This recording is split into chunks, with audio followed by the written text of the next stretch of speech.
So I've been programming AI for classical board games like backgammon and checkers for almost a decade now.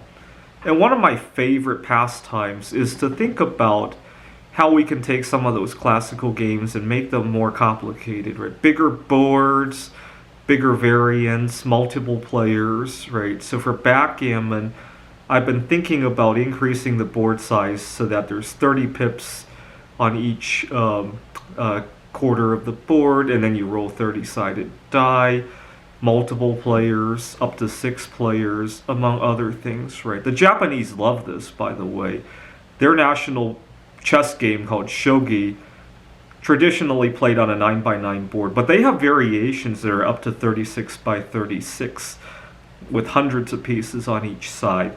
And the shogi variants don't play very well. The big backgammon games that I've been thinking of play a whole lot better, and I know this because I've been programming AI to evaluate some of these games.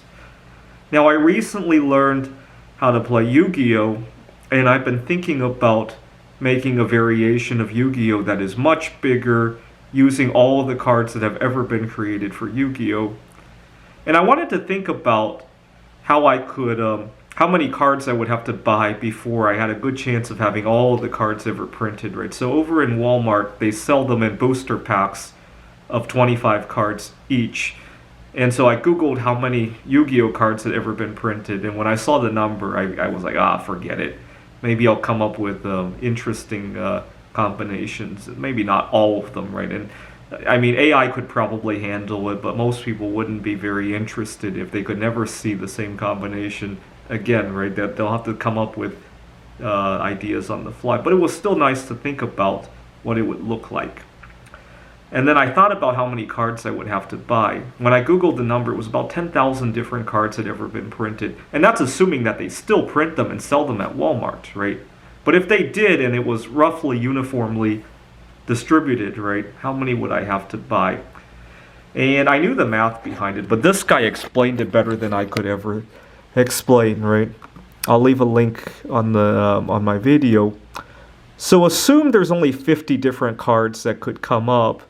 How many cards do you have to buy before you're guaranteed to have one of them? Well, just one, right? Because the first one has nothing to be a duplicate of. Now, for your second card, things get interesting, right? You could be very unlucky and that second card could be the same as the first one, or you could be somewhat lucky and it's one of the other 49 ones, right?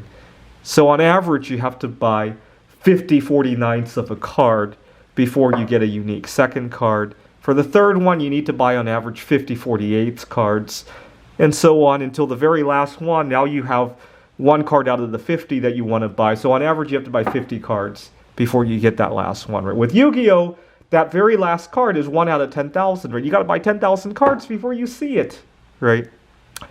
And so the grand total is this monstrosity over here, right? 50 times 1 plus a half plus a third. This is called a harmonic series, by the way, because the first card was very easy, right? 50 over 50. You have to buy one card to get it, and then you have to buy 50 49ths of a card down to 1.